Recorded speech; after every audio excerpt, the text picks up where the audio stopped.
Welcome everybody, Friends Clan. This is Drew reporting in. This is the first of a series of videos I'm making for everyone on farming. So we're going to go through farming, kind of experimenting with the audio. I apologize, but this is the first one I figured out how to do audio live and do a tutorial as opposed to kind of doing the audio afterwards and dubbing it. So first of a series of tutorials. Hope you guys enjoy.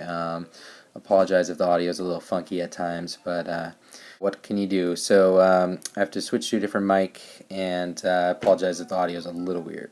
We were talking earlier about the differences between farming and other strategies. The big difference is when you get your shield. You can see in my revenge log last night was hard hit. I got hit 5 times. The first one, I don't have the replay anymore because there's so many, but it looks like he popped down some troops and just gave up. And then it continued all night until I finally got my shield. And the reason for that is I have everything placed inside my walls, so they're only getting 28%, 39%, 37% destruction until my expos are out of ammo and my clan castle's empty, and then someone will come along and get 59%. So right now my base is good if I was going for trophies. I got over 100 trophies last night, but not good if you want to hold on to resources. Still, I'm getting, I'm only losing about 200,000 elixir, which is like the equivalent of one battle if you really got wiped out all the way by somebody in the beginning of the night. So it's all equal. The other important thing to remember is that right now I'm at about 1,500 trophies. If I was up around 2,000, there aren't people who are raiding you just to get your upgraded collectors. Everyone out there has the same collectors, so you're not a bigger target because you have level 10 or level 11 elixir collectors. People are going to leave you alone because they want to hold on to their trophies, and they're not going to attack you unless they can win the battle fully. So there's a little bit more of an element to it. It's more of a concern when you're farming to have everything walled in and to have these late shields like I'm having right now.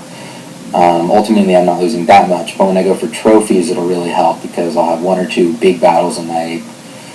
Sometimes it will fail miserably for them, and I'll hold on to all my resources and all my collectors for that night because they're walled in and no one can raid me with just a bunch of goblins. So that is the principle here. As you can see, everything that's important is inside the walls. Everything that has no value to me is outside the walls, but you want to keep things that are outside the walls within range of your defenses. So this is my classic trap up here, the Tesla. People try to attack this wall right here with giants to try to get through to the mortars, but they end up getting pulled off to the side by this Tesla and then hammered by all these defenses that can just take out a whole group of giants in a couple, 30 seconds and a minute. They're all wiped out. Same with this. Anyone who goes for my town hall is just going to get murdered. There's no way you can get through there to get any resources. So this kind of putting your town hall on the side is kind of like farming, but having it tucked in a little bit, it's actually pretty hard to take out. So I'm just going to keep it like that for the time being. As I can keep the center is open now. The center of my base is open for all these storages, which is where you want the storages to be. The town hall, it takes up so much space that some people find it better to put it on the outside of the village. This works both ways because it's actually pretty hard to take out like this. So I had the front of my village set up, basically the expos, the traps, just the town hall itself has 4,000 hit points. So to stand there with a bunch of archers and take it out while you're getting murdered by expos and Teslas and all my mortars, overlapping mortar fire from 3 mortars, it's just not going to happen. You're not going to get through this box right here.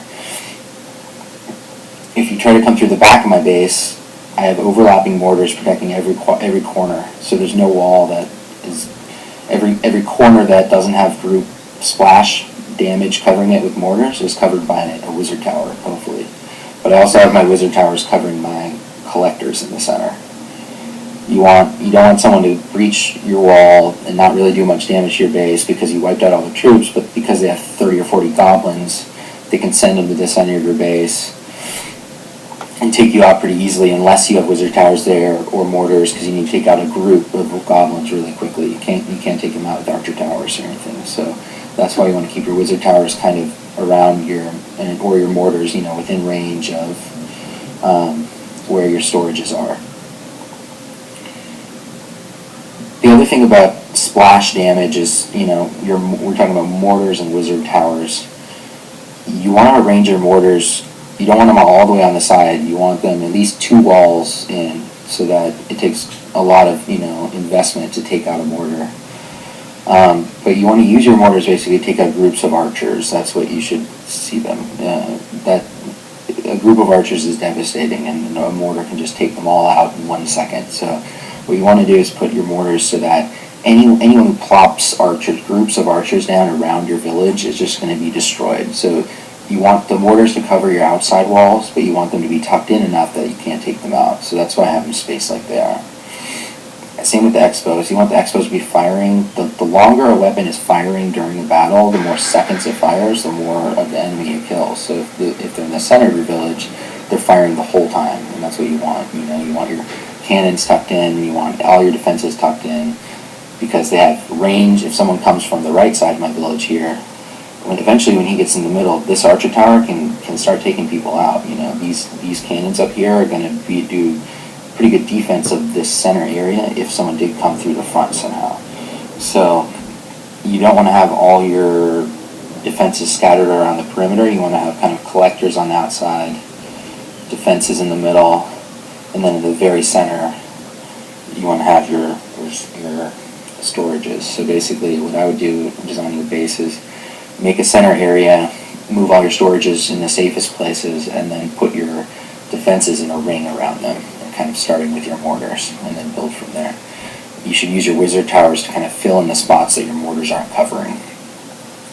And then another amateur kind of mistake is to not have enough air defenses, or to have them poorly spaced or kind of on the edges of your village. Because if you have an air defense here, or an air defense here, and another one, way over here, you can take it out with a group of archers, and then, you have no air defense because your other one is all the way on the other side. So you want overlapping air defenses just like mortars, and you want them tucked in enough that they're as hard to take out as one of your storages, basically.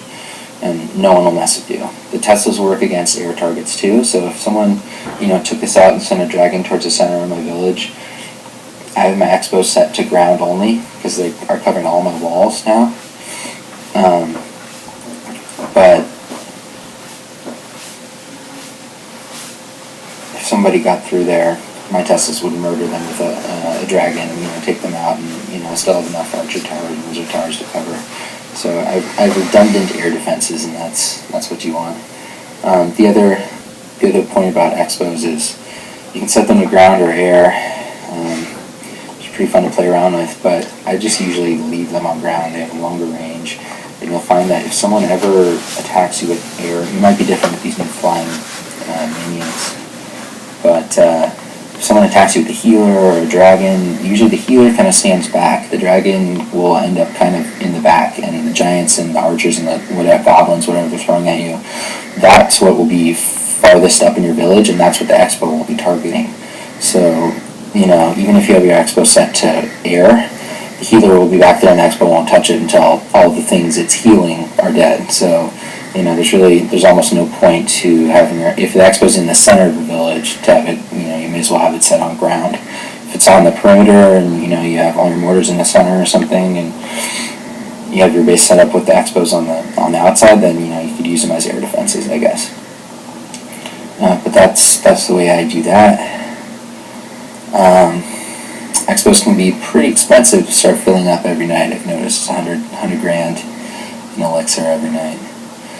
So that's all for now, folks. I'm going to do some more videos about how to select your troops, how to easily kind of position yourself with trophies for farming, and just other useful tips and tricks. I will also point out, speaking of the flying minions, that for some reason there's some sort of glitch, or it's some sort of uncorrected name But the minions, when you upgrade them, it calls them gargoyles, which I figured out that's kind of what they're supposed to be. So that's kind of interesting. I wonder if they'll change that or if they're changing the name. Probably not. It's probably just an error or something that went unnoticed. But I think they should have gone with gargoyle, personally. Like my video, guys. Subscribe. Stay in touch. Feel free to leave comments below. Let me know if you have any requests for things that'd be helpful. Stay tuned. I'm doing a whole series on farming.